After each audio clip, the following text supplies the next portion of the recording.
Hello दोस्तों, मैं आपका गाइड आपका दोस्त अनुराग पांडे और आप देख रहे हैं हमारा यूट्यूब चैनल। आस्था का अभी तक 3 टेस्ट कंप्लीट हो चुका है जो कि फुल लेंथ टेस्ट रहा है। आज ये चौथा टेस्ट है जो कि फुल लेंथ है। ये भी इसमें भी हम पूरे 150 प्रश्न देखेंगे, तो जाहिर सी बात है वीडियो लंबी होगी और इसकी व्याख्या भी साथ में करते चलेंगे। और जो प्रश्न पूछे जाएंगे उनका आप जवाब भी दे दीजिए, इससे आपका रिवीजन भी होगा। वीडियो एक बार 2 बार देखेंगे तो आपको याद भी हो जाएंगे प्रश्न, उनकी व्याख्या भी याद हो जाएगी। इसकी पीडीएफ आप लोगों को ग्रुप में मिल जाएगी, लेकिन उससे पहले आपको वीडियो देख लेना होगा। शाम तक हम फिर इसका पीडीएफ आप लोगों को दे देंगे, ठीक है। इम्पॉर्टेंट है बीपीएससी 67 प्री के लिए यह टेस्ट, जो कि अच्छे खासे प्रश्न हैं और प्रश्न का लेवल भी आप लोगों ने देखा ही है। तो चलिए फिलहाल अभी समय नहीं गंवाएंगे आपका और सीधे आएंगे हम प्रश्न पे। और पहला प्रश्न जो कि साइंस से शुरुआत है, विज्ञान से शुरुआत होगी। पहला प्रश्न है, चंद्रमा पर पलायन वेग का मान होता है। तो चंद्रमा पर पलायन वेग का मान कितना होता है भाई? चंद्रमा पर पलायन वेग का मान होता है 2.4 किलोमीटर प्रति सेकंड, ठीक है। लेकिन ध्यान रखना, ये चंद्रमा पर पलायन वेग है। अगर पृथ्वी पर, धरती पर पलायन वेग माना जाए, पूछा जाए, तो ध्यान रखना 11.2 किलोमीटर प्रति सेकंड होता है, ठीक है। ऐसा क्यों होता भाई कि चंद्रमा पर पलायन वेग से गैस के अणुओं का वेग ज़्यादा होने के कारण वे वहाँ से पलायन कर जाते हैं, ठीक है। इस कारण से भी चंद्रमा पर वायुमंडल संभव है, ठीक है। अगला प्रश्न क्या है कि जब प्रकाश एक माध्यम से दूसरे माध्यम में प्रवेश करता है तो निम्नलिखित में से क्या परिवर्तित हो जाता है? देखिए, आवृत्ति में परिवर्तन नहीं होता है, ठीक है। जब कोई प्रकाश तरंग वायु से कांच में या एक माध्यम से दूसरे माध्यम में प्रवेश करती है तो प्रकाश की सिर्फ आवृत्ति स्थिर होती है, ठीक है। बाकी उसमें जो वेग है, तीव्रता है और तरंग दैर्घ्य, वेग, तीव्रता, तरंग दैर्घ्य, ये सब का क्या होता है? इन सब में परिवर्तन हो जाता है। तो इसका सही उत्तर क्या हो जाएगा? 2 आंसर इसके सही होते हैं ना, तो इसका उत्तर ई हो जाएगा, ठीक है। अगला प्रश्न है, खतरे का सिग्नल लाल रंग का बनाया जाता है। क्यों भाई खतरे का सिग्नल लाल रंग का बनाया जाता है? उसका कारण ये है कि लाल रंग सबसे कम प्रकीर्णित होता है। लाल रंग का प्रकीर्णन जो होता है वो सबसे कम होता है तथा दूर से सर्वाधिक स्पष्ट दिखाई देता है। और लाल रंग की तरंग दैर्घ्य जो होती है वो सबसे अधिक होती है, जबकि बैंगनी का सबसे कम होता है। तो इसका सही उत्तर क्या हो जाएगा? लाल रंग का प्रकीर्णन सबसे कम होता है, ठीक है। अगला प्रश्न क्या है कि विविध दूरियों पर स्थित वस्तुओं के प्रतिबिंब को फोकस करने के लिए आंख के लेंस की फोकस दूरी निम्नलिखित में से किसके द्वारा परिवर्तित होती है? तो इसका सही उत्तर क्या हो जाएगा? इसका सही उत्तर हो जाएगा सिलियरी मांसपेशियों द्वारा। अगला प्रश्न है, विद्युत धारा को किससे मापा जाता है? विद्युत धारा को, जो विद्युत धारा का एसआई मात्रक होता है वो होता है एम्पियर। विद्युत धारा का एसआई मात्रक होता है एम्पियर और इसे एमीटर से मापा जाता है। तो किससे मापा जाता है भाई? एमीटर से मापा जाता है। एसआई मात्रक होता है एम्पियर। विद्युत धारा क्या है? एक अदिश राशि है, ठीक है। क्या है? ये एक अदिश राशि है। और याद रखना, यहाँ पे एक वोल्ट मीटर का भी जिक्र हुआ है, तो वोल्ट मीटर याद रखना, वोल्ट मीटर से विभवांतर को मापा जाता है। तो इसमें सही उत्तर क्या होगा? विद्युत धारा को मापा जाता है किससे? एमीटर से, ठीक है। अगला प्रश्न क्या है कि निम्नलिखित में से कौन सा जोड़ा असत्य है? देखिए, कार्डियोग्राम है, वोल्ट मीटर है, ओमीटर है, लक्स मीटर है। तो वोल्ट मीटर हमने अभी ऊपर बताया विभवांतर मापा जाता है उससे। ओमीटर विद्युत धारा मापी जाती है, ठीक है। फिर कार्डियोग्राम क्या है? दृश्य गति मापा जाता है, और लक्स मीटर प्रकाश तीव्रता मापने में प्रयोग किया जाता है। तो इसका सही उत्तर हो जाएगा ई, क्योंकि चारों ही सही सुमेलित हैं। ठीक है, चारों सही सुमेलित हैं, इसका मतलब उपरोक्त में से कोई भी गलत नहीं है, तो सही उत्तर ई हो जाएगा। अगला प्रश्न क्या है कि किस तापक्रम पर सेंटीग्रेड और फ़ारेनहाइट का पाठ्यांक जो होता है एक ही होता है।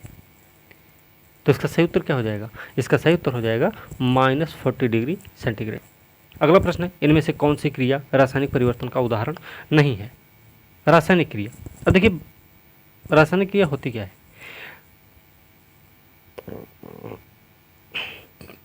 रासायनिक परिवर्तन जैसे मोमबत्ती का जलना है, ठीक है, मोमबत्ती का जलना है, खाना पकना है, ईंधन का स्कंदन, दूध से दही बने, लोहे में जंग लग जाए, तो लोहे से जंग भी लग रही है, मोमबत्ती भी जल रही है। तो ये दोनों क्या है, ये दोनों तो रासायनिक परिवर्तन है। अच्छा, यहाँ पे भौतिक परिवर्तन भी देख लें तो ध्यान रखना, पानी का जमकर बर्फ बन जाना, मोम का गलना, मोम का गलना क्या है, भौतिक परिवर्तन है। दूध क्रीम अलग करना, दही से मक्खन निकालना और ऊर्ध्वपातन, ये सभी भौतिक क्रियाएं हैं, भौतिक परिवर्तन है। लेकिन रासायनिक परिवर्तन क्या है, मोमबत्ती का जलना और लोहे में जंग लगना। तो इसका सही उत्तर ये हो जाएगा, क्योंकि दो ऑप्शन इसके सही हो रहे हैं। ठीक है, अगला प्रश्न क्या है कि शुष्क सेल का विभव होता है, शुष्क सेल का विभव जो होता है ना, तो शुष्क सेल है क्या, पहली बात तो शुष्क सेल एक गैल्वेनिक सेल होता है जिसमें द्रव विद्युत अपघट्य के स्थान पर नमी युक्त विद्युत अपघट्य का प्रयोग किया जाता है। इसके बाद ध्यान रखना, इसका आविष्कार लेक्लांस महोदय ने किया था, अतः इसे लेक्लांस सेल भी कहा जाता है। शुष्क सेल को लेक्लांस सेल भी कहा जाता है। तो इसका जो विभव होता है वो होता है 1.5 वोल्ट का। ठीक है, अगला प्रश्न है तीसरे और चौथे समूह के ऑक्साइड का सामान्य गुणधर्म क्या है। तीसरे और चौथे समूह के ऑक्साइड का सामान्य गुणधर्म क्या है। तो इसका सही उत्तर है वो होते हैं बेसिक और एसिडिक। ठीक है, अगला प्रश्न क्या है अम्लीय वर्षा का पीएच मान क्या होता है भाई, अम्लीय वर्षा का पीएच मान क्या होता है। अम्लीय वर्षा का जो पीएच मान होता है ना, वो 5.6 से कम होता है। बस समझे,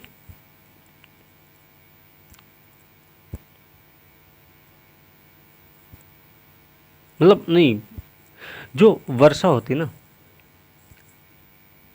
जब जल का पीएच मान 5.6 से कम होता है तो उसे ही हम अम्लीय वर्षा कहते हैं। वायुमंडल में उपस्थित कार्बन डाइऑक्साइड, SO2, NO जैसे गैस से वर्षा के साथ घुलकर क्रमशः कार्बनिक अम्ल बनाती हैं, सल्फ्यूरिक अम्ल बनाती हैं और नाइट्रिक अम्ल बनाती हैं। तो अम्ल वर्षा जो है ना, वो भवनों, ऐतिहासिक इमारतों, पौधों, जंतुओं के साथ पारिस्थितिक तंत्र को क्षति पहुंचाती हैं। ठीक है, तो इसमें पूछा गया है अम्लीय वर्षा का पीएच मान कितना होता है। तो इसका मान होता है भैया 5.6 से कम होता है। अगला प्रश्न है साधारण नमक में क्या होता है। तो साधारण नमक क्या है, एक उदासीन लवण होता है जो सोडियम हाइड्रोक्साइड प्रबल क्षार और हाइड्रोक्लोरिक अम्ल प्रबल क्षार की अभिक्रिया से प्राप्त होता है। प्राकृतिक रूप से समुद्रों से पृथक करके तथा खनिज रूप में भी इसे प्राप्त किया जाता है और इसका रासायनिक नाम होता है सोडियम क्लोराइड। तो इसमें क्या होता है भाई, सोडियम हाइड्रोक्साइड होता है, प्रबल क्षार इसमें होता है। ठीक है,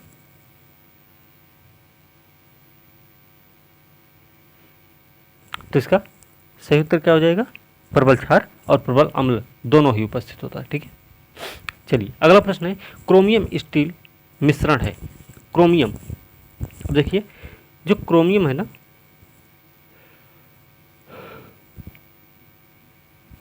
क्रोमियम में क्रोमियम और कार्बन का मिश्रण होता है। ठीक है, हाइड्रोजन के जलाने से क्या बनता है। अगला प्रश्न है हाइड्रोजन के जलाने से क्या बनता है।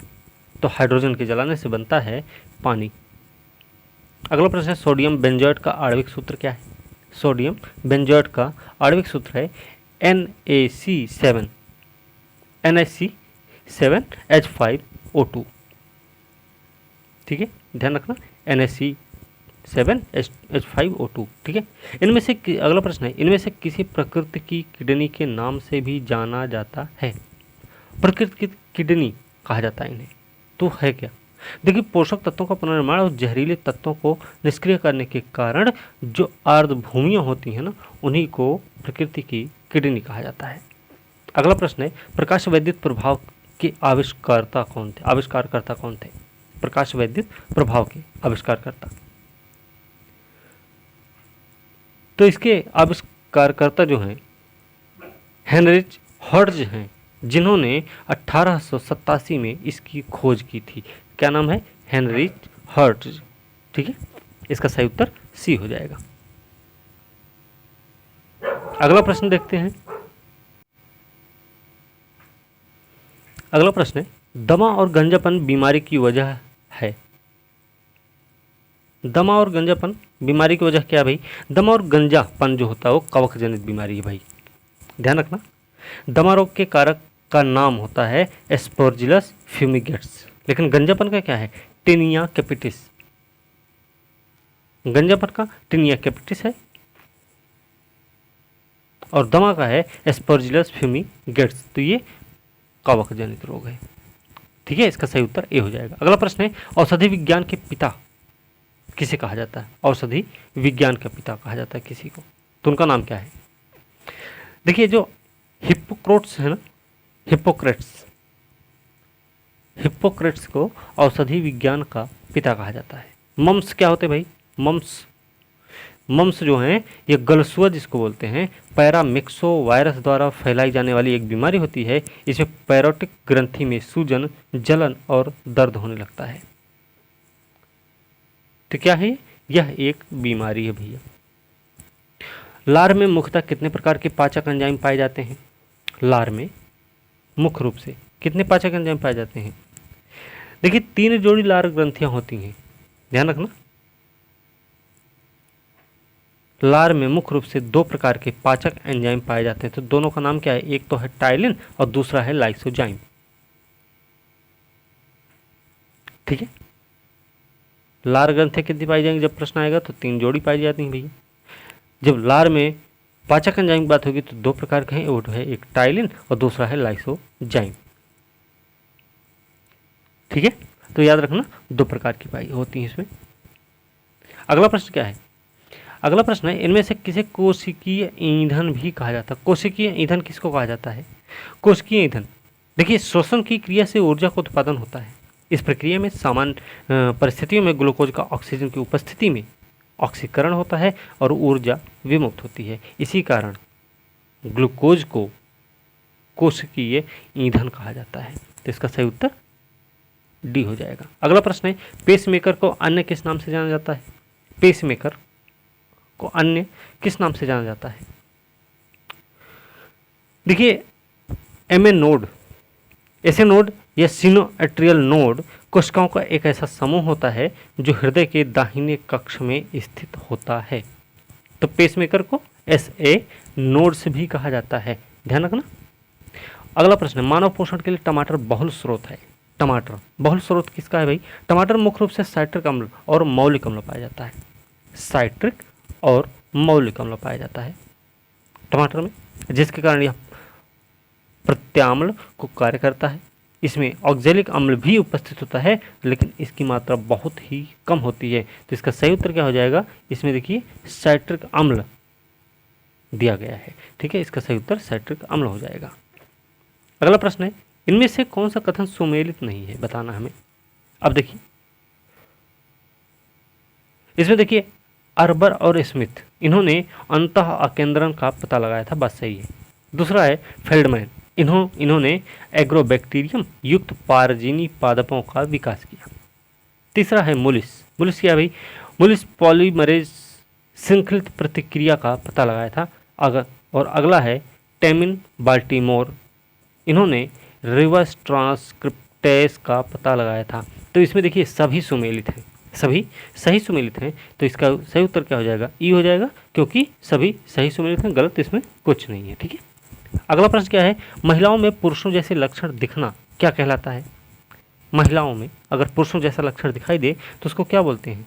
जैसे भारी आवाज़ हो जाए, दाढ़ी मूछ बढ़ जाए, तो इसको बोलते हैं विरिलिज्म। ध्यान रखना, क्या बोलते हैं इसको? इसको बोलते हैं भैया विरिलिज्म। ठीक है, यह क्यों होता है? ये होता है महिलाओं में एंड्रोजन्स के अतिस्राव का दुष्परिणाम होता है। एंड्रोजन्स के अतिस्राव के कारण ऐसा होता है। तो नाम क्या है? नाम उसका विरिलिज्म। ठीक है, अगला प्रश्न देखते हैं। अगला प्रश्न है, निम्नलिखित में से कौन सा असत्य है? ठीक है, इसमें देखिए कौन सा असत्य है। देखिए, जंतु कोशिका में लवक नहीं पाए जाते, बात सही है। अगला है, कॉर्क ओक वृक्ष की छाल से प्राप्त किया जाता, बात सही है। एकेसिया पौधे की लकड़ी से कत्था प्राप्त किया जाता, बात सही है। पादप कोशिका में सीलिया नहीं पाया जाता, ये भी बात सही है। तो इसमें गलत तो कोई है ही नहीं, तो इसका सही उत्तर क्या हो जाएगा? ई हो जाएगा। ठीक है, ध्यान रखना, इसका सही उत्तर ई हो जाएगा। अगला प्रश्न है, ब्लू फ्लैग क्या है? ब्लू फ्लैग ये क्या है भाई? ब्लू फ्लैग FEE के स्वामित्व वाला एक ट्रेडमार्क होता है जो 60 सदस्य देशों में 65 संगठनों से मिलकर एक गैर लाभकारी और एक गैर सरकारी संगठन है। तो ब्लू फ्लैग क्या है? एक ट्रेडमार्क है भाई। ठीक है, अगला प्रश्न है, पॉलीमरेज चेन रिएक्शन का प्रयोग किया जाता है। पॉलीमरेज चेन रिएक्शन का प्रयोग किया जाता है तो किसके लिए होता है? पॉलीमरेज चेन जो रिएक्शन होती है ना, एक इन विट्रो DNA प्रबंधन तकनीक होती है। क्या होती है? DNA प्रबंधन तकनीक होती है। ओके, इसमें क्या करते हैं? इसके अंतर्गत विशिष्ट DNA पॉलीमरेज एंजाइम का प्रयोग करके DNA या जीन के किसी विशेष खंड की लाखों प्रवर्धित प्रतियां तैयार की जाती हैं। तो क्या है? DNA प्रबंधन तकनीक है। क्या नाम है? Polymerase chain reaction. ठीक है, अगला प्रश्न है, विश्व का पहला देश जिसमें बायोमेट्रिक प्राइवेसी कोड लागू किया गया। तो ये कौन सा देश है भाई? ये है ऑस्ट्रेलिया। अगला प्रश्न है, क्रॉस्पेडोट्रोपिस ग्रेटा थनबर्ग प्रजाति। क्रॉस्पेडोट्रोपिस ग्रेटा थनबर्ग प्रजाति किसकी है? तो ये प्रजाति है भाई घोंघे की प्रजाति है। देखिए, वैज्ञानिकों ने इसकी खोज की थी, इसका नाम भी रखा, और यह नाम जो है वो स्वीडिश पर्यावरण कार्यकर्ता थे ग्रेटा थनबर्ग के नाम पर रखा गया था। ठीक है, अगला प्रश्न क्या है, चर्चिल और नेल्सन कहाँ की नदियाँ हैं? चर्चिल और नेल्सन ये कहाँ की नदियाँ भाई? ये दोनों नदियाँ कनाडा में हैं। ठीक है, और इनका निकास कहाँ से होता है? इनका निकास होता है हडसन की खाड़ी से। तो क्या है? ये कनाडा की दो नदियाँ हैं। ठीक है, अगला प्रश्न है, एंडीज पर्वतमाला का विस्तार कितने देशों में है? एंडीज पर्वतमाला ये वेनेजुएला से लेकर अर्जेंटीना तक फैली हुई है। विकास इसका दक्षिण अमेरिका के 7 देशों से होता है, 7 देशों में हुआ है, और विश्व की सबसे लंबी पर्वत श्रृंखला है। याद रखना, एंडीज पर्वत श्रृंखला होने के साथ हिमालय में दूसरी सबसे ऊंची पर्वत, हिमालय से दूसरी सबसे ऊंची पर्वत श्रृंखला भी है ये। तो ये 7 देशों में है। ठीक है, अगला प्रश्न है, इनमें से कौन सा पठार सबसे दक्षिण में स्थित है? ठीक है, अब देखिए जो पेंटागोनिया का पठार है कहाँ पे है? अर्जेंटीना में है, जो कि दक्षिण अमेरिकी देश भी है। ठीक है, लेकिन अगर हम लॉरेशिया की बात करें तो कनाडा में है, कोलोराडो की बात करें तो USA में है, कोलंबिया की बात करें तो भी USA में है। लेकिन जो लॉरेशिया है ना, लॉरेशिया नहीं, ये पेंटागोनिया का पठार अर्जेंटीना में है, जो कि दक्षिण अमेरिका में है। ध्यान रखना। चलिए अगला प्रश्न देखते हैं। अगला प्रश्न है, सुनहरी क्रांति का संबंध है। तो सुनहरी क्रांति, देखिए सुनहरी क्रांति जो है ना, फल उत्पादन से संबंधित है।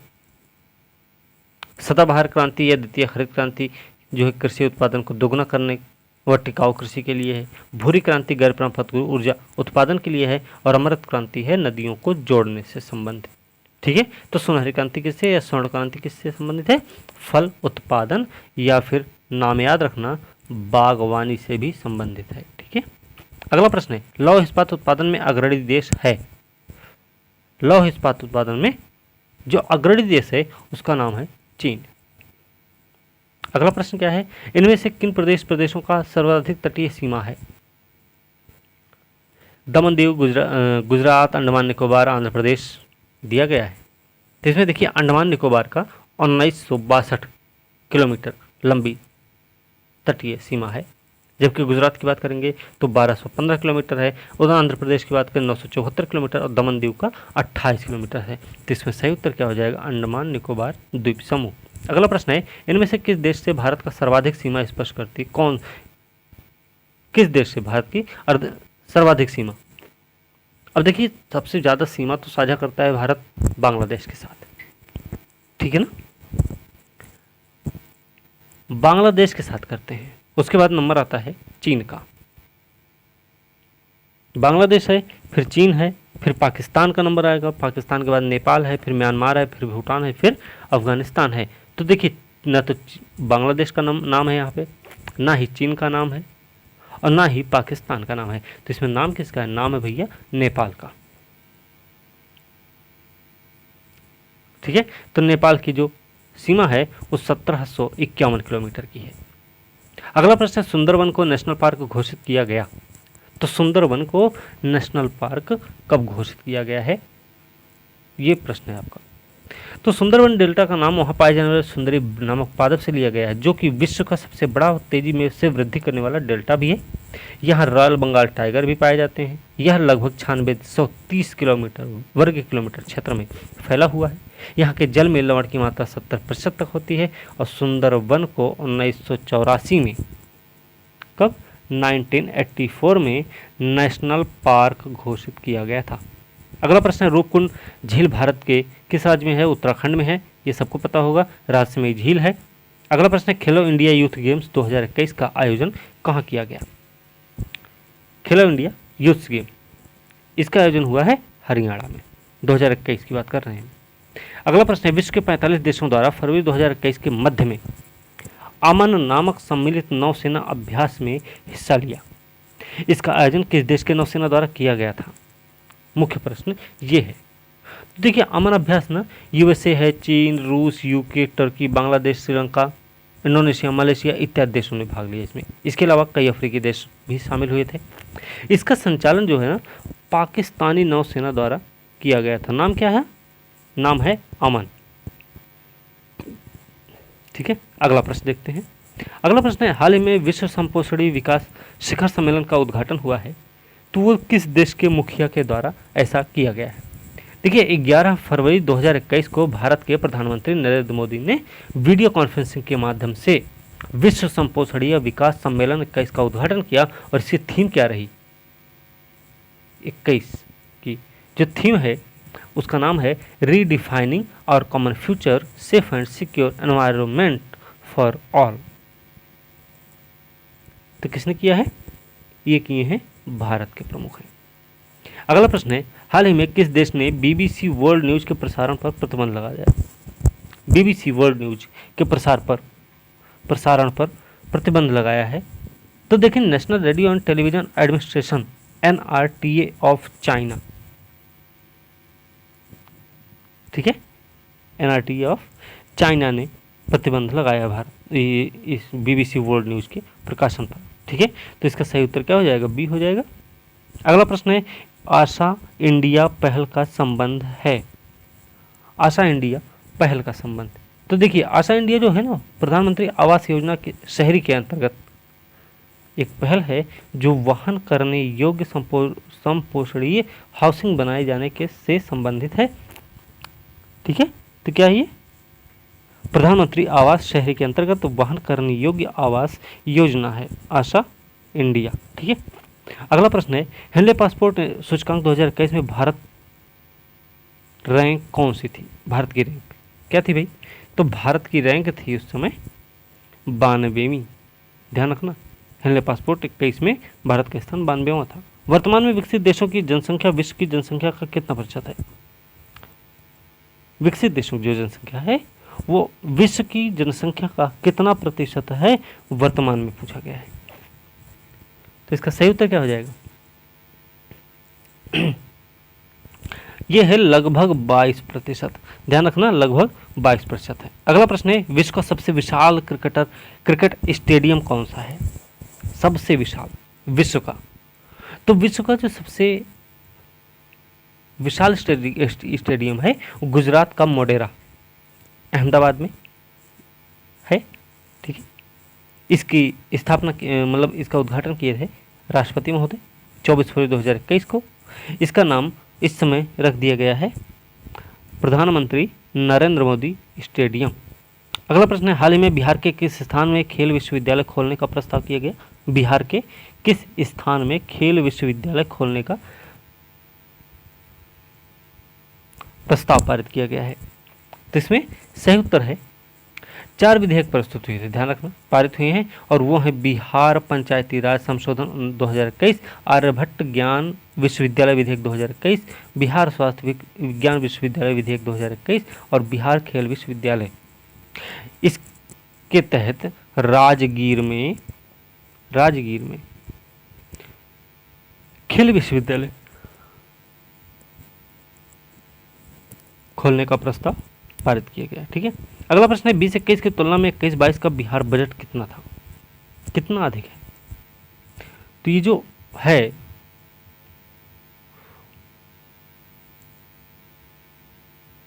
कितना है, इसका सही उत्तर हो जाएगा 6541 करोड़। ठीक है, बिहार का बजट इतना है। ठीक है ना, चलिए 6541 करोड़। ओके, अगला प्रश्न देखते हैं।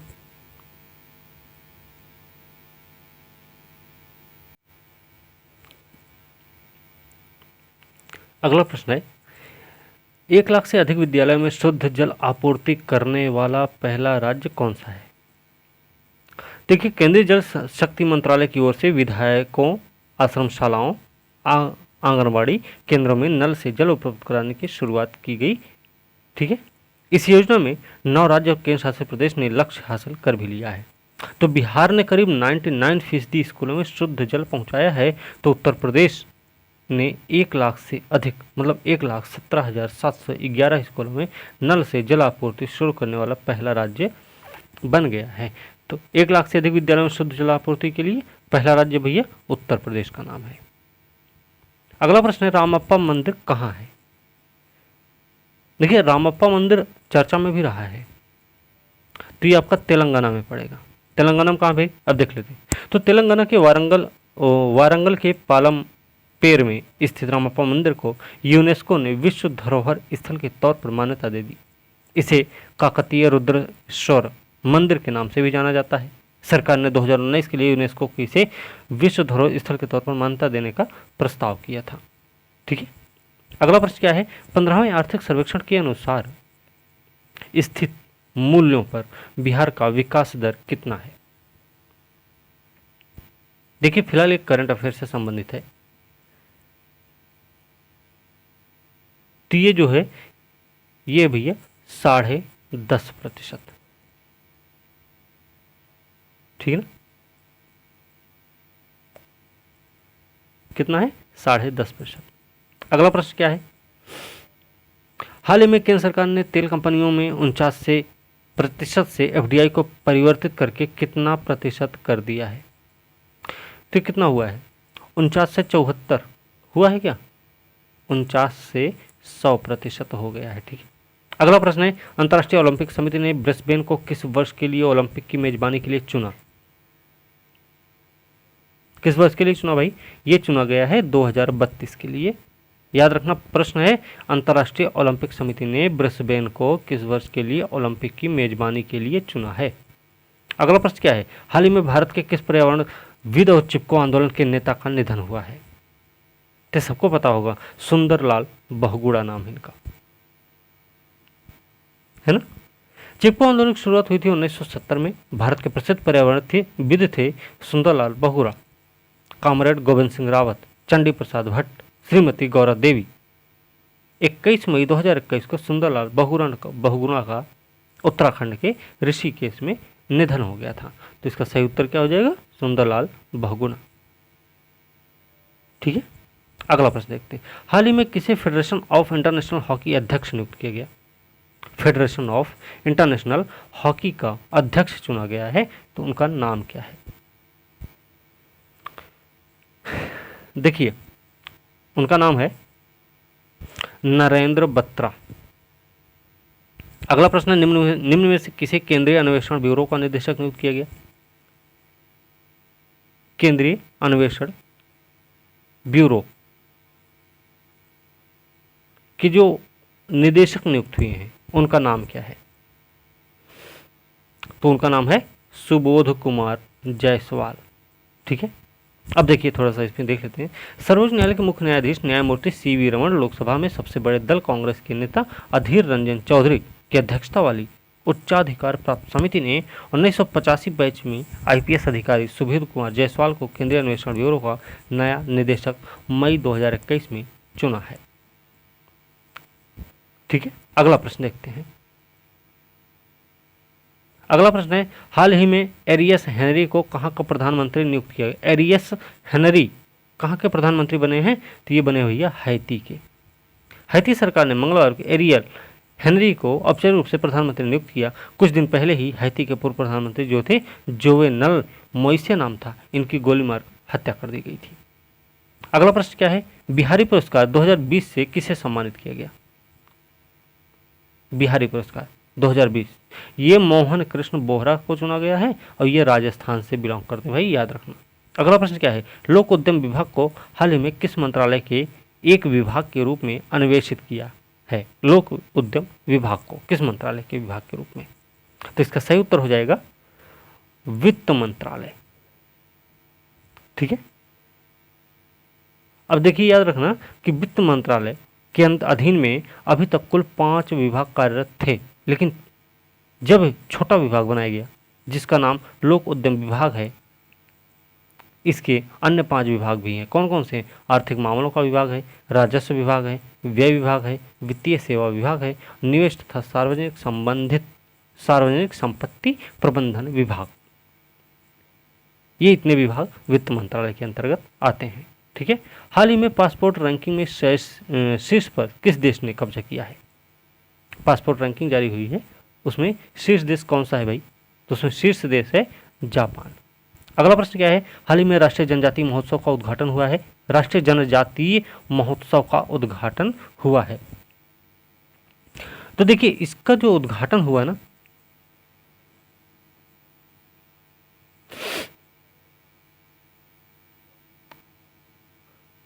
ये उपराष्ट्रपति द्वारा हुआ है। और कहाँ पे हुआ है? दिल्ली में हुआ है। कब हुआ है? 1 से 15 फरवरी के बीच में। अगला प्रश्न क्या है, हाल ही में कौन सा शहर देश में ड्रिंक फ्रॉम टैप सुविधा प्रदान करने वाला पहला शहर बन गया है? देश का पहला शहर है ये। तो पहला शहर जो है वो है उड़ीसा में स्थित। उड़ीसा में कहाँ है? उड़ीसा में उस शहर का नाम है पुरी, जहाँ पे सीधे टैप से पानी पिया जा सकता है। तो इसका सही उत्तर क्या हो जाएगा? पुरी, उड़ीसा। अगला प्रश्न है, प्रत्येक वर्ष विश्व हेपेटाइटिस दिवस मनाया जाता है। तो हेपेटाइटिस दिवस कब मनाया जाता है भाई? ये मनाया जाता है 28 जुलाई को। तो क्यों मनाया जाता है ये थोड़ा सा ध्यान रखने की जरूरत है। तो 28 जुलाई को नोबेल पुरस्कार विजेता है बरूच सैम्पुअल का जन्मदिन है, और जिसने हेपेटाइटिस वायरस की खोज की थी। ठीक है, अगला प्रश्न देखें। अगला प्रश्न है, चर्चित गलवान घाटी। ये गलवान घाटी कहाँ है भाई? गलवान घाटी जो है आपके लद्दाख में है। ये लद्दाख का वह क्षेत्र होता है जहाँ पर भारत और चीनी सैनिकों के बीच संघर्ष हुआ, अभी खूनी संघर्ष हुआ। तो कहाँ है? लद्दाख में है। ठीक है, चलिए अगला प्रश्न चलते थे। अगला प्रश्न है, बैडमिंटन का महिला ओलंपिक 2020 के एकल स्वर्ण पदक विजेता कौन है? देखिए भारत की बैडमिंटन खिलाड़ी हैं पीवी सिंधु। ठीक है, और चीन की चेन युफेई ने स्वर्ण पदक इसमें जीता है, जबकि ताई ने सिल्वर जीता। और भारत की जो पीवी सिंधु हैं, याद रखना, उन्होंने कांस्य पदक जीता है। तो इसमें जो स्वर्ण पदक जीती हैं उनका नाम क्या है? उनका नाम है यूफेई, चेन यूफेई नाम है इनका। ठीक है, अगला प्रश्न है, टोक्यो ओलंपिक में सबसे अधिक स्वर्ण पदक किस देश ने जीता है? टोक्यो ओलंपिक में सबसे ज़्यादा स्वर्ण पदक जीता चीन ने। ठीक है, अब ये मैथ के सवाल हैं, ठीक है, इनको हम छोड़ते हैं। अगला प्रश्न देख लेते हैं जीएस का 79 पे। जैन परंपरा के अनुसार इनमें से किस शासक ने अपने संपूर्ण साम्राज्य में पशु हत्या मद्यपान पर प्रतिबंध लगा दिया था? तो इसका सही उत्तर क्या हो जाएगा? इसका सही उत्तर हो जाएगा, उसका नाम है कुमारपाल चालुक्य। सोलंकी वंश का एक महत्वपूर्ण शासक है ये।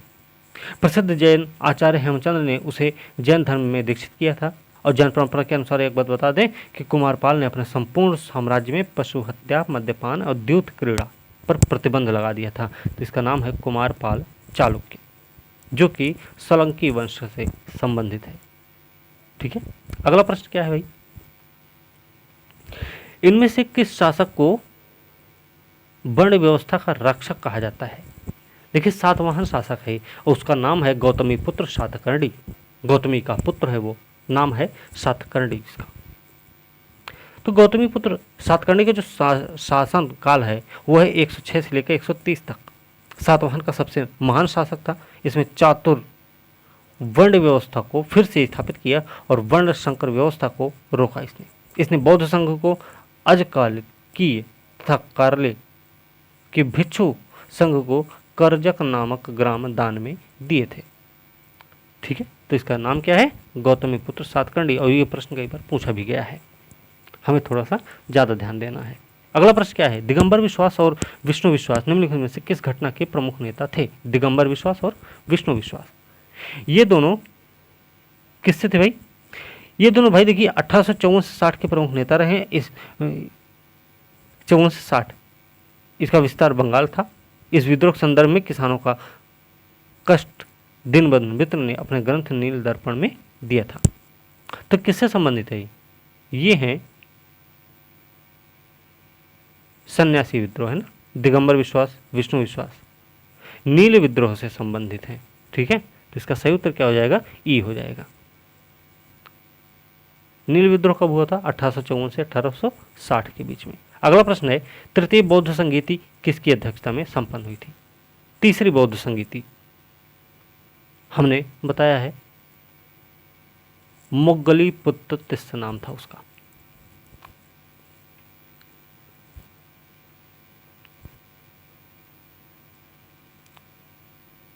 ठीक है, मोग्गलीपुत्र तिस्स नाम था उसका। तो इसका सही उत्तर क्या हो जाएगा? ई हो जाएगा, क्योंकि इसमें ऑप्शन ही नहीं दिया गया है। महाकश्यप पहले का था, दूसरे में सुबुकामी या सबकमीर था, चौथे में अश्वघोष और वसुमित्र थे। याद रखना, अध्यक्ष हैं ये लोग। ठीक है, तो ये हमें थोड़ा सा ध्यान रखना है। चलिए अगला प्रश्न देखते हैं, किस ग्रंथ में पटना को पालीब्रोथा कहा गया है भाई? किस ग्रंथ में पटना को पालीब्रोथा कहा गया है? तो देखिए, मेगास्थनीज की जो इंडिका है ना, इसमें पाटलिपुत्र के प्रशासन की विस्तृत चर्चा की गई है। इसमें पटना को पालीब्रोथा कहा गया है। और याद रखना, पाटलिपुत्र के प्रशासन का दायित्व 30 नागरिकों की सभा पर होता था और ये 5 सदस्यों की 6 समितियां होती थी। तो इसका नाम अंकित है भैया, इंडिका मिलता है। 1934 में बनी बिहार सोशलिस्ट पार्टी के अध्यक्ष कौन थे? ये प्रश्न है बिहार स्पेशल से संबंधित। देखिए 1934 में पटना के अंजुमन इस्लामिक हॉल में बिहार सोशलिस्ट पार्टी की औपचारिक स्थापना हुई थी। इसके अध्यक्ष जो थे उनका नाम है आचार्य नरेंद्र देव। और सचिव कौन थे? सचिव थे जयप्रकाश नारायण। अन्य सदस्य की बात कर लें तो इसमें रामवृक्ष बेनीपुरी भी थे, गंगाशरण सिन्हा थे, योगेंद्र शुक्ला भी थे, अब्दुल बारी भी थे, कर्पूरी ठाकुर थे, वासवान सिंह थे। अगला प्रश्न है, बम्बई प्रेसिडेंसी एसोसिएशन की स्थापना किसने की थी? बम्बई प्रेसिडेंसी एसोसिएशन की स्थापना इसकी स्थापना हुई है 1885 में। फिरोज शाह मेहता हैं, बदरुद्दीन तैयब जी हैं और के.टी. तेलंग हैं। तो देखिए इसमें ये चारों नाम दिख रहे हैं ना, के.टी. तेलंग, तैयब जी, डब्ल्यू.सी. बनर्जी और नहीं, डब्ल्यू.सी. बनर्जी नहीं, फिरोज शाह मेहता हैं, के.टी. तेलंग, तैयब जी हैं। 1885 में स्थापना की थी बम्बई प्रेसिडेंसी एसोसिएशन की। तो इसका सही उत्तर ई हो जाएगा। अगला प्रश्न क्या है कि भारतीय राष्ट्रीय कांग्रेस ने किस गोलमेज सम्मेलन में भाग नहीं लिया था? ये सबको पता होगा। भाग लिया था तो दूसरे में भाग लिए थे। ठीक है, अगला प्रश्न है चौरी चौरा कांड कब हुआ? ये फरवरी 1922 में हुआ है ना, 5 फरवरी 1922 को। ठीक है, अगला प्रश्न है 1857 की क्रांति बिहार में कब प्रारंभ हुई थी? बिहार में 1857 की क्रांति कब प्रारंभ हुई थी? देखिए, पटना सिटी के गुरहट्टा मोहल्ले में पीर अली के नेतृत्व में 3 जुलाई को इसकी शुरुआत हुई थी बिहार में। कहाँ पे हुई थी फिर से सुन लेना, पटना सिटी के गुरहट्टा मोहल्ले में पीर अली के नेतृत्व में शुरुआत हुई 3 जुलाई को। इसमें अफीम व्यापार का एजेंट जो था लायल, वो मारा गया था। तो ये हुआ था भैया, शुरुआत 3 जुलाई को हो गई थी। ठीक है, अगला प्रश्न क्या है? अगला प्रश्न है प्रथम दिल्ली दरबार कब आयोजित किया गया था? पहला दिल्ली दरबार कब आयोजित हुआ भाई? ये हुआ था 1877 में ना, जब रानी को कैसर हिंद की उपाधि दी गई थी। तो ये लॉर्ड लिटन के काल में हुआ था, 1877 में हुआ था। शाही पद अधिनियम भी आया था 1877-76 में। ठीक है, ध्यान रखना इसका, यूपीपीसी से पूछा गया है। अगला प्रश्न है इनमें से किस एक्ट को बिना वकील, बिना अपील, बिना दलील का कानून कहा गया है? तो ये सबको पता होगा, काला कानून भी कहा गया है इसको। तो इसका नाम है रॉलेट एक्ट 1919। ठीक है, अगला प्रश्न क्या है? सल्तनत काल के अधिकांश अमीर और सुल्तान किस वर्ग के थे? तो किस वर्ग से थे ये लोग भाई? याद रखना, सल्तनत काल के जो अधिकांश अमीर और सुल्तान रहे, ये तुर्क वर्ग से संबंधित थे। तुर्क वर्ग जो सुल्तान केंद्रीय शासन का प्रधान होता था। इसी तरह सल्तनत काल में प्राय सभी प्रभावशाली पदों पर नियुक्त व्यक्तियों को अमीर की संज्ञा दी गई। इन अमीरों का प्रभाव उस समय अधिक होता था जब सुल्तान अयोग्य और निर्बल अथवा अल्पवयस्क होता था। तो इसका सही उत्तर क्या है? तुर्क होते थे ये लोग। अगला प्रश्न क्या है? निम्न में से किसने कुतुब मीनार के निर्माण में योगदान नहीं दिया था? देखिए, इसमें कुतुबुद्दीन ऐबक ने इसकी शुरुआत की थी और इल्तुतमिश ने इसको पूरा करवाया था। ठीक है, अब ये ध्यान रखना है कि जो प्रसिद्ध सूफी संत हैं ख्वाजा कुतुबुद्दीन बख्तियार काकी के नाम पर इसका नाम कुतुब मीनार रखा गया था। और फिरोज शाह तुगलक के शासनकाल में इसकी चौथी मंजिल को काफ़ी हानि पहुंची थी। जिस तरह फिरोज शाह ने चौथी मंजिल के स्थान पर 2 और मंजिलों का निर्माण भी करवाया था। तो इसमें देखिए इल्तुतमिश भी हैं, कुतुबुद्दीन ऐबक भी हैं, फिरोज शाह तुगलक भी हैं, लेकिन अलाउद्दीन खिलजी इसमें नहीं शामिल है। तो इसका सही उत्तर क्या हो जाएगा? अलाउद्दीन खिलजी। अगला प्रश्न है दस्तारबंदान कौन होते थे? दस्तारबंदान जो होते थे ना, वो होते थे उलेमा। दस्तारबंदान का मतलब होता है पगड़ी पहनने वाले। ठीक है, तो इसका सही उत्तर क्या हो जाएगा? उलेमा होते थे। प्रश्न ये आ चुका है पहले भी। दिल्ली में पुराना किला के भवनों का निर्माण किसने करवाया था? तो ये सबको पता होगा, इसका निर्माण करवाया था शेर शाह सूरी ने, है ना। शेर शाह सूरी ने करवाया था दिल्ली में पुराना किला के भवनों का निर्माण। अगला प्रश्न है मानव बलि प्रथा का निषेध करने के कारण अंग्रेजों के विरुद्ध विद्रोह करने वाली जनजाति कौन थी? मानव बलि प्रथा का निषेध करने के कारण अंग्रेजों के विरुद्ध विद्रोह करने वाली जनजाति का नाम क्या है? तो देखिए, खोंड जनजाति जो है ना, ये तमिलनाडु से लेकर बंगाल और मध्य भारत तक फैले विस्तृत पहाड़ियों में रहते थे और पहाड़ी होने के कारण वो वस्तुतः स्वतंत्र थे। इन्होंने 1837 से 1856 तक अंग्रेजों के विरुद्ध विद्रोह कर दिया था।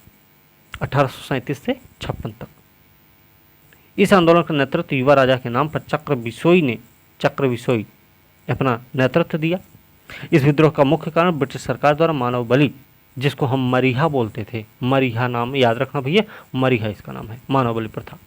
को प्रतिबंधित करने का प्रयास अंग्रेजों द्वारा नए करों का आरोपण अनेक क्षेत्रों में जमींदारों साहूकारों के प्रवेश से संबंधित थे, जिसका आदिवासियों को अनेक कारणों का सामना भी करना पड़ा। 1855 में चक्र बिसोई लुप्त हो गया, जिसके बाद यह आंदोलन अपने आप समाप्त भी हो गया था। तो चक्र बिसोई इसका नेता रहा और खोंड जनजातियों ने ऐसा विद्रोह किया था। अगला प्रश्न है, अंग्रेजों ने रैयतवाड़ी व्यवस्था सबसे पहले आरंभ की। तो आप सबको ये पता होना चाहिए, कैप्टन रीड, हेक्टर मुनरो, इन दोनों का नाम याद होना चाहिए। तो मद्रास प्रेसिडेंसी इसका सही उत्तर होगा। ठीक है, 1820 में टॉमस मुनरो के द्वारा। बाद में यही बंबई, सिंध, बरार, असम इलाकों में भी लागू की गई। तो इसका सही उत्तर क्या हो जाएगा? मद्रास प्रेसिडेंसी। ठीक है, अगला प्रश्न देखते हैं, इनमें से किसने अभिनव भारत की स्थापना की थी? अभिनव भारत जो मित्र मेला था पहले 1904 में आके अभिनव भारत बनता है। तो इसके संस्थापक हैं वी.डी. सावरकर, विनायक दामोदर सावरकर। अगला प्रश्न है, इनमें से किसने सिद्धराज की उपाधि धारण की थी? तो सिद्धराज की उपाधि धारण की थी जय सिंह ने। ठीक है, जय सिंह सिद्धराज इसको कहा जाता है। पर मालवा के परमार वंश का शासक था। इसका शासनकाल जो है 1094 से लेकर 1143 तक रहा है। और प्रसिद्ध जैन आचार्य थे हेमचंद्र, इसी के दरबार में रहते थे। किसके? जय सिंह के। अगला प्रश्न है, भारत ट्रेड यूनियन कांग्रेस के पहले अध्यक्ष कौन बने? भारत ट्रेड यूनियन कांग्रेस के पहले अध्यक्ष कौन बने? तो इसमें देखिए, ट्रेड यूनियन कांग्रेस की स्थापना हुई थी 1920 में, ध्यान रखना है।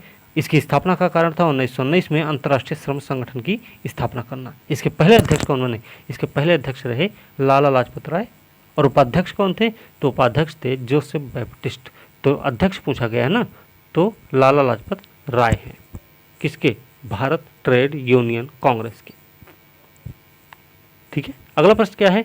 हुंडी की व्यवस्था थी। हुंडी की व्यवस्था, हुंडी की व्यवस्था देखिए, हुंडी जो है ना, इसका प्रचलन मुगल काल की व्यवस्था थी। मुगल काल में प्रचलित थी, जो व्यापारिक आदान प्रदान के लिए प्रपत्र के रूप में प्रयोग होती थी। और याद रखना, बड़े व्यापार हुंडी के माध्यम से ही होते थे। तो ये कब हुआ? मुगल काल में। अगला प्रश्न है, ये घटनाओं का सही क्रम हमको बताना है। इसमें देखिए, ये वाला प्रश्न हम पहले भी कर चुके हैं। ठीक है, अब देखिए, इसमें सबसे पहले हम अगस्त संकल्प की बात करते हैं। तो अगस्त संकल्प 1942 से संबंधित है। 8 अगस्त 1942 बम्बई के ऐतिहासिक ग्वालियर टैंक मैदान से शुरुआत होती है। गांधी जी के द्वारा संकल्प लिया गया था। तो इसी को हम अगस्त महीने में लिया गया, इसलिए इसको अगस्त संकल्प कहा जाता है। ठीक है, तो अगस्त संकल्प कब है? 8 अगस्त 1942 को। फिर आता है प्रत्यक्ष कार्यवाही। ये 1946 में किसके द्वारा?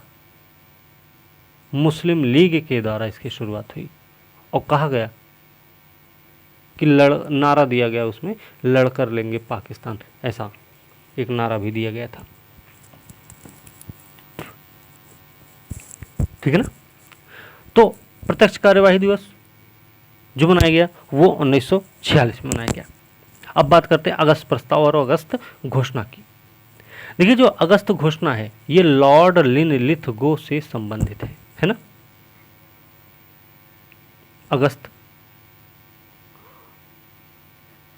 अगस्त प्रस्ताव जो है लॉर्ड लिनलिथगो से संबंधित है 1940 में।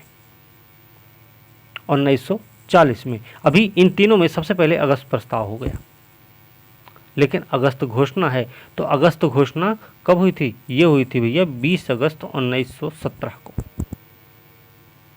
तो सबसे पहले अगस्त घोषणा हो जाएगी, तो दूसरा सबसे पहले होगा, फिर आएगा पहला, फिर उसके बाद तीसरा हो आएगा, फिर चौथा। तो इसका सही उत्तर हो जाएगा बी।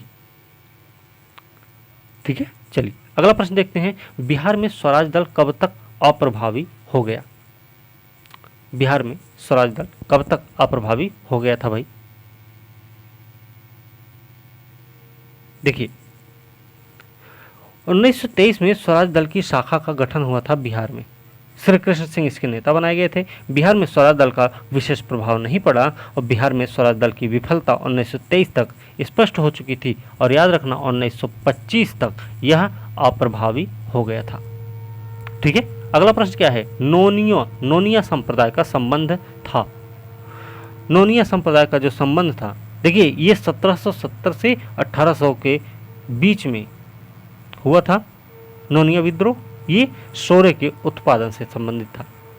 सोरा उत्पादन का मुख्य केंद्र हाजीपुर, तिरहुत, सारण, पूर्णिया था। याद रखना, हाजीपुर, तिरहुत, सारण और पूर्णिया था। सोरे की मिट्टी इकट्ठा करने और उसे तैयार करने का काम नोनिया करते थे। ब्रिटिश हुकूमत के शोषण का शिकार होने के कारण नोनिया विद्रोह किया गया। तो किससे संबंधित है भैया, ये है सोरा से संबंधित। ठीक है, तो इसका सही उत्तर क्या हो जाएगा, इसमें देखिए खाद्य, तंबाकू, नील, अफीम सब दिया गया है, लेकिन सोरा नहीं है। ठीक है। अनुशीलन समिति के संस्थापक कौन थे? अनुशीलन समिति की स्थापना 1902 में बंगाल में हुई थी। संस्थापक थे इसके वारेंद्र कुमार घोष, जतेंद्र नाथ बनर्जी, प्रबोध मित्र, पुलिन दास, सतीश चंद्र बोस थे। तो संस्थापक कौन है? वारेंद्र कुमार घोष हैं और प्रबोध मित्र हैं। इसलिए इसका सही उत्तर क्या हो जाएगा, ई हो जाएगा, क्योंकि एक से अधिक उत्तर है इसका। ठीक है। अगला प्रश्न क्या है? अगला प्रश्न है, भारत का अंतिम वायसराय कौन था? अंतिम वायसराय कौन था? तो अंतिम वायसराय है लॉर्ड माउंटबेटन, है ना, याद रखना।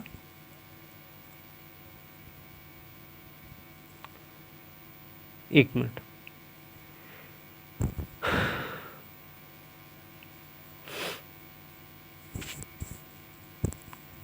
ठीक है, लॉर्ड माउंटबेटन ही तो था। उसके बाद आ गए थे चक्रवर्ती राजगोपालाचारी आ गए थे, है ना। तो अंतिम, भारत का अंतिम वायसराय वही थे। ठीक है।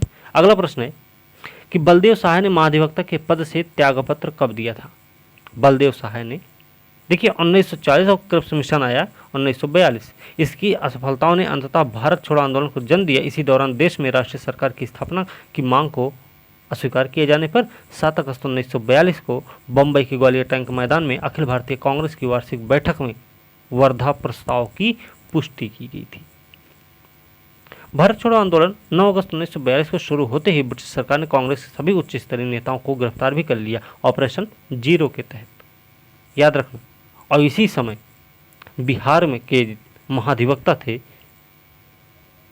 बलदेव सहाय। इन्होंने 1942 में अपना त्यागपत्र दे दिया था अपने पद से। ठीक है। अगला प्रश्न क्या है, चंपारण की दुर्दशा पुस्तक के लेखक कौन है? चंपारण की दुर्दशा पुस्तक के लेखक पीर मोहम्मद मुनीस हैं। ठीक है, यह प्रश्न पूछा गया पहले। अगला प्रश्न है, इनमें से किस समिति का संबंध पंचायती राज व्यवस्था से नहीं है? तो नहीं है कौन सी भाई? अब देखिए इसमें गाडगिल समिति पढ़ा है आपने कभी? हमने नहीं पढ़ा है। फिलहाल जीवी के राव समिति भी है, अशोक मेहता भी है, वीपी सिंह सरकार समिति भी है, गाडगिल समिति भी है फिलहाल पंचायती राज व्यवस्था। तो इसका सही उत्तर ई हो जाएगा। ठीक है, याद रखना। अगला प्रश्न है, भारत में संविधान संशोधन का प्रस्ताव कहाँ के संविधान से लिया गया? संविधान संशोधन दक्षिण अफ्रीका ना, तो सीधा सीधा प्रश्न है। 3 प्रकार से संशोधन का प्रावधान किया गया है भारतीय संविधान में, साधारण बहुमत, विशेष बहुमत प्लस राज्यों का प्रतिनिधित्व। ठीक है।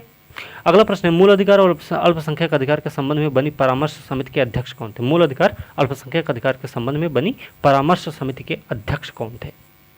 ते आपको पता होना चाहिए कि इसके जो अध्यक्ष थे वो थे सरदार वल्लभ भाई पटेल। ठीक है, क्या नाम है? सरदार वल्लभ भाई पटेल। देखिए मूल अधिकार उप समिति भी बनी थी, अल्पसंख्यक अधिकार उप समिति भी बनी थी। तो मूल अधिकार उप समिति जो थी उसके थे एच.सी. मुखर्जी, नहीं जे.बी. कृपलानी, और अल्पसंख्यक अधिकार की उप समिति जो थी उसके थे एच.सी. मुखर्जी। ठीक है। अगला प्रश्न क्या है, राष्ट्रीय पिछड़ा वर्ग आयोग की स्थापना कब हुई? राष्ट्रीय पिछड़ा वर्ग आयोग की स्थापना कब हुई थी? तो इसकी स्थापना जो हुई थी वो हुई थी 1993 में।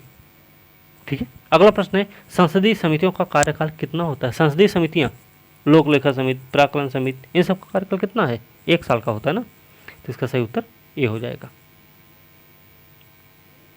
चलिए अगला प्रश्न देखते हैं।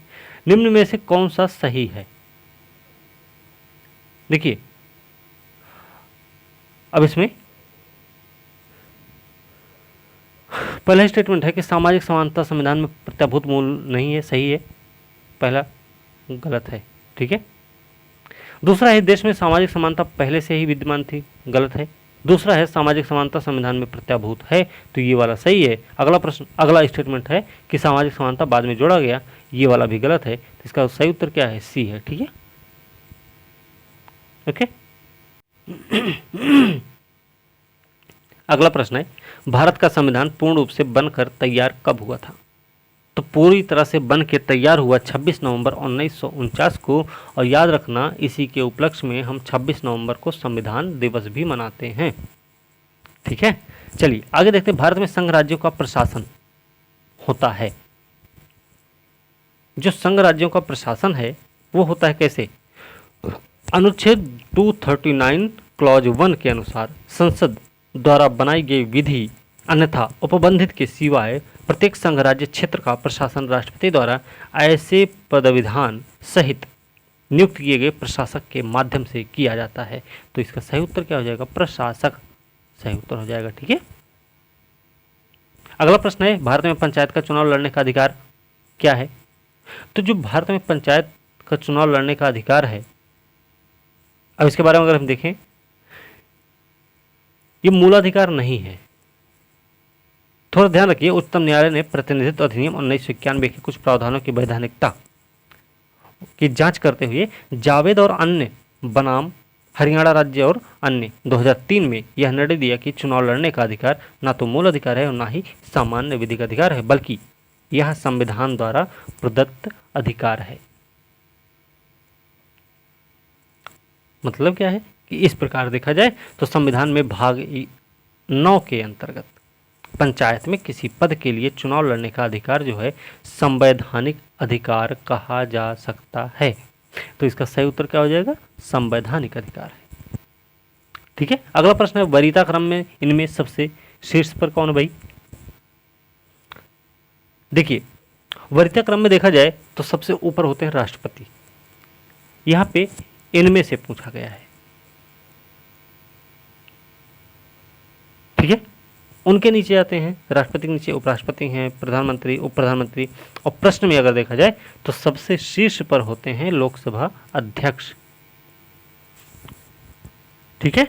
और ये होते हैं भारत के मुख्य न्यायाधीश के समान होते हैं। चलिए अगला प्रश्न देखते हैं कि संविधान संशोधन और प्रावधान किया गया कि राष्ट्रपति के निर्वाचक मंडल में रिक्तता होने पर राष्ट्रपति का चुनाव अवैध नहीं होगा। ये कौन से संशोधन में लाया गया भाई? ये लाया गया था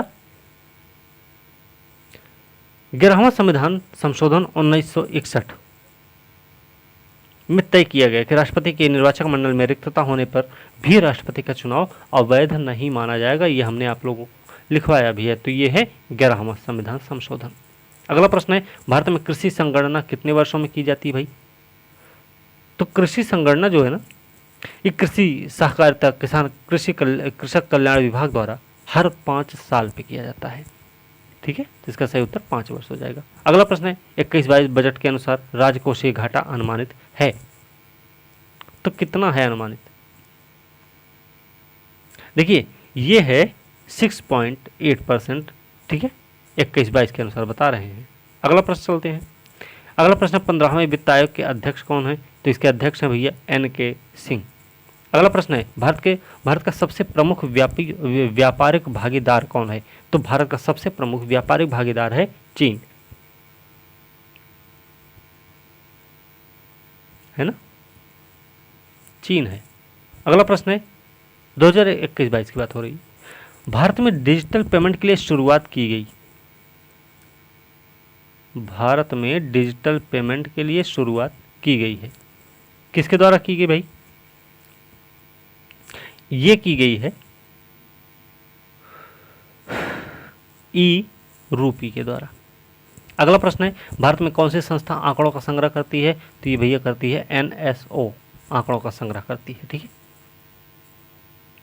अगला प्रश्न है कि नीति आयोग द्वारा जारी एसडीजी इंडेक्स 2021 में बिहार को 100 में कुल कितने अंक प्राप्त हुए हैं? अब देखिए, इसमें केरल को मिला है 75 अंक, एसडीजी इंडेक्स 21 में केरल को मिला 75 अंक, हिमाचल प्रदेश तमिलनाडु 74 अंक के साथ दूसरे नंबर पर, जो चंडीगढ़ है ये 79 अंक के साथ सबसे ऊपर रहा है। लेकिन बिहार को जो मिला है वो मिला है 52 अंक। ठीक है, 52 अंक मिला है और ये सबसे नीचे है एसडीजी में। 2021 की बात बता रहे हैं। अगला प्रश्न है, समर्थ योजना का संबंध है। तो समर्थ योजना का संबंध किससे भाई? समर्थ योजना का संबंध है कपड़ा उद्योग से।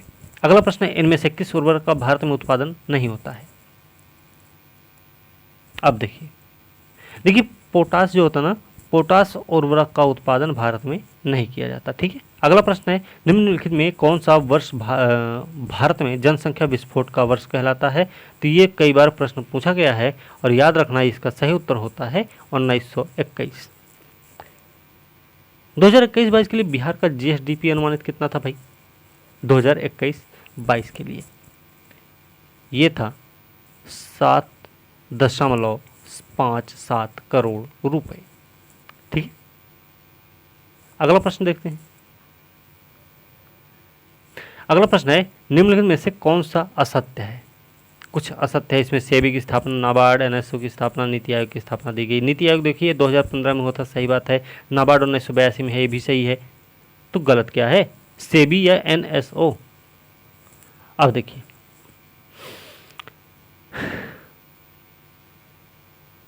इसमें सेबी और एनएसओ इन दोनों गलत हैं, इसका सही उत्तर ई हो जाएगा। ठीक है। अगला प्रश्न है, कौन सा असत्य है? अब इसमें भी वही है, डिजिटल इंडिया 2015, ई नाम 2016, मेक इन इंडिया 2014, स्वामित्व 2020। तो इसका सही उत्तर क्या होगा? इसका सही उत्तर हो जाएगा ई।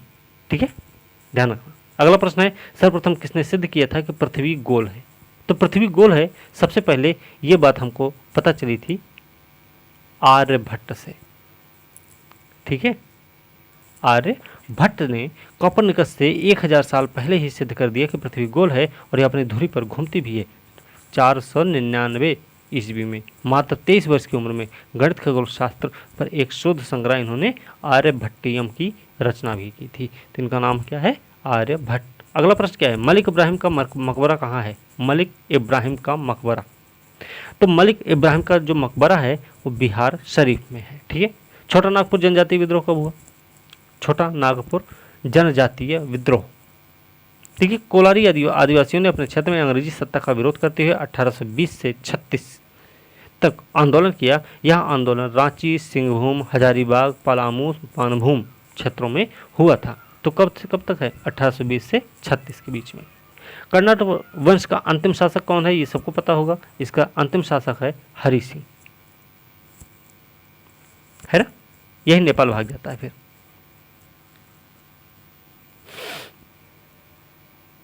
ठीक है, इस वंश का अंतिम शासक, कर्नाटक वंश का अंतिम शासक।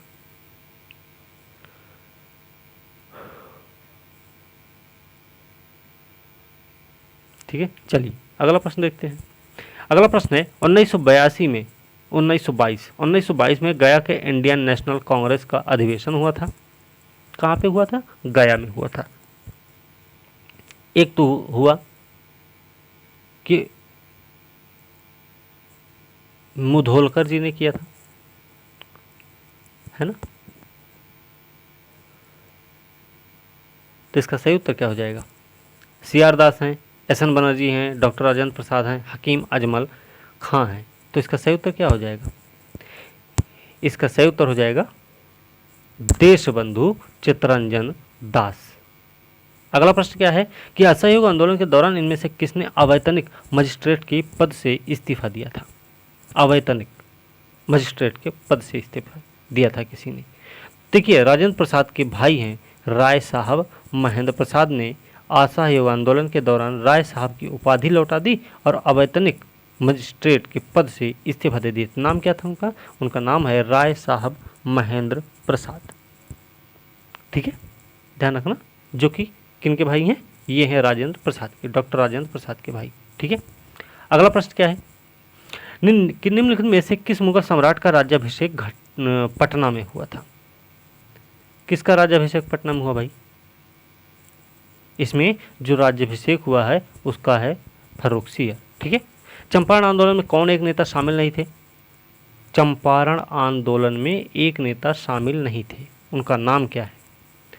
अब देखिए, इसमें अनुग्रह नारायण सिंह हैं, ठीक है, राजेंद्र प्रसाद भी हैं, रामनवमी प्रसाद, जयप्रकाश नारायण, इन दोनों का नाम कुछ सुना सुना नहीं, उसमें नहीं कभी देखा होगा आपने, तो इसमें सही उत्तर ये हो जाएगा। ठीक है, अगला प्रश्न है, किसने दुखी दुखी आत्मा दुखी हृदय जैसे छद नामों के तहत लिखकर चंपारण के किसानों की दुर्दशा पर प्रकाश डाला था? ये इनका सही उत्तर इसका हो जाएगा पीर मोहम्मद मुनीस। ठीक है, पीर मोहम्मद मुनीस हिंदी के प्रसिद्ध लेखक पत्रकार थे। इन्होंने चंपारण क्षेत्र में यूरोपीय बागान मालिकों द्वारा किसानों के शोषण और उनकी दुर्दशा का मार्मिक वर्णन किया। अगला प्रश्न क्या है? द मदरलैंड अखबार के संस्थापक थे। द मदरलैंड अखबार के संस्थापक थे मौलाना मजहरुल हक। ठीक है, अगला प्रश्न है, जनगणना 2011 के अनुसार बिहार में सर्वाधिक लिंगानुपात वाले प्रथम 4 जिले, सर्वाधिक लिंगानुपात वाले प्रथम 4 जिले कौन से हैं? तो इसमें देखिए, गोपालगंज है सबसे ज़्यादा, उसके बाद सिवान का नंबर आएगा, फिर मोतिहारी आएगा, फिर आएगा किशनगंज का नंबर। ठीक है, अच्छा, बिहार में पृथ्वी दिवस कब मनाया जाता है भाई? ये अलग डेट है क्या? बिहार में पृथ्वी दिवस, तो बिहार में जो पृथ्वी दिवस मनाया जाता है वो मनाया जाता है 9 अगस्त को। ठीक है, ये प्रश्न भी आ चुका है। अगला प्रश्न है, बिहार में बकास्त भूमि का तात्पर्य क्या था? बकास्त भूमि, ठीक है, इसमें इसकी वापसी के लिए कार्यानंद शर्मा के नेतृत्व में 1935 में मुंगेर जिला के अंतर्गत बड़हिया ताल में आंदोलन चलाया गया था। कहाँ पे? बड़हिया ताल में, बकास्त भूमि को लेकर। बकास्त भूमि उसे कहते हैं जिसे मंदी के कारण, लगान न दे पाने के कारण किसानों ने जमींदारों को अपनी जमीन दे दी थी। तो बकास्त भूमि क्या है? जो भूमि किसान द्वारा जमींदारों को दे दी गई हो वही है बकास्त भूमि। अगला प्रश्न देखते हैं, बिहार में घर तक फाइबर योजना की शुरुआत कब हुई? घर तक फाइबर योजना की शुरुआत कब हुई भाई? देखिए, प्रधानमंत्री नरेंद्र मोदी ने सितंबर 2020 में बिहार में 9 राजमार्ग परियोजनाओं और घर तक फाइबर योजना की शुरुआत की थी। कब की थी? सितंबर 2020 में। ठीक है, याद रखना, सितंबर 2020 है। अगला प्रश्न है, निम्नलिखित में से कौन सा असत्य है? अब देखिए, इसमें बिहार उच्च न्यायालय 1916, बिहार विधानसभा 1952, पटना विश्वविद्यालय 1917, राज्य कृषि विश्वविद्यालय 1903। तो देखिए, इसमें असत्य एक से ज़्यादा ऑप्शन हो जाएंगे, है ना। चलिए, अगला प्रश्न क्या है? अगला प्रश्न है, कौन सा कथन असत्य है? अब देखिए, सबसे साक्षर जिला पटना है क्या? सबसे कम साक्षर जिला किशनगंज, सबसे अधिक जनसंख्या पटना, और सबसे बड़ा जिला क्षेत्रफल के हिसाब से देखा जाए तो पश्चिमी चंपारण है। ठीक है, तो इसका सही उत्तर क्या हो जाएगा? ई हो जाएगा। ठीक है, अगला प्रश्न देख लेते हैं, निम्नलिखित में से कौन सा कथन असत्य है? देखिए, बिहार का भौगोलिक जो विस्तार है 24, 20, 10 उत्तरी अक्षांश से लेकर 27, 31, 15 उत्तरी अक्षांश तक है। दूसरा स्टेटमेंट है कि बिहार की पूर्व से पश्चिम की चौड़ाई है 483 किलोमीटर। बिहार जो है भारत के कुल चावल उत्पादन का 15% उत्पादन भी करता है। बिहार के 3 जिले पश्चिम बंगाल से सीमा साझा करते हैं। तो चारों के चारों ऑप्शन सही हो गए और असत्य पूछा गया था, इसलिए सही उत्तर इसका क्या हो जाएगा? इनमें से कोई नहीं। ठीक है, अगला प्रश्न क्या है? बिहार के कितने जिले बाढ़ से प्रभावित रहते हैं? बिहार के कितने जिले? अब देखिए, इसमें 30 आएगा ना, 30 जिले। ठीक है, अगला प्रश्न क्या है? और ये अंतिम प्रश्न है, बिहार में पटसन उद्योग की पट्टी स्थित है। तो ये कहाँ पे? बिहार में पटसन उद्योग पट्टी उत्तरी पश्चिमी बिहार के मैदान, ठीक है, तथा मध्य दक्षिणी बिहार मैदान में पानी की अत्यधिक आवश्यकता होती है। इसके लिए आपको पता होना चाहिए पर्सनल उद्योग के लिए, और इसीलिए यह उद्योग नदियों के किनारे स्थापित किए जाते हैं। उत्तरी गोलार्ध, उत्तरी पश्चिमी बिहार और मध्य दक्षिणी बिहार में कई नदियाँ पाई जाती हैं। तो इसका सही उत्तर क्या हो जाएगा? एक से अधिक इसका सही उत्तर होगा, तो इसका सही उत्तर हो जाएगा ई। ठीक है, तो इसी के साथ आज ये भी 150 प्रश्न की एक श्रृंखला समाप्त हो गई है। अगली वीडियो जो होगी वो अगले पेपर्स देखेंगे, चाहे वो ज्योग्राफी हो सकता है या पॉलिटी हो सकता है या इकोनॉमिक्स हो सकता है, करंट अफेयर हो सकता है, साइंस हो सकता है। ठीक है, किसी से भी संबंधित वो चैप्टर हो सकता है या वो पेपर हो सकता है। तो भाई वीडियो अच्छी लगी हो तो लाइक शेयर कमेंट करें, साथ में चैनल को भी सब्सक्राइब कीजिए, और अगली वीडियो के साथ कल मिलते हैं। तब तक के लिए धन्यवाद।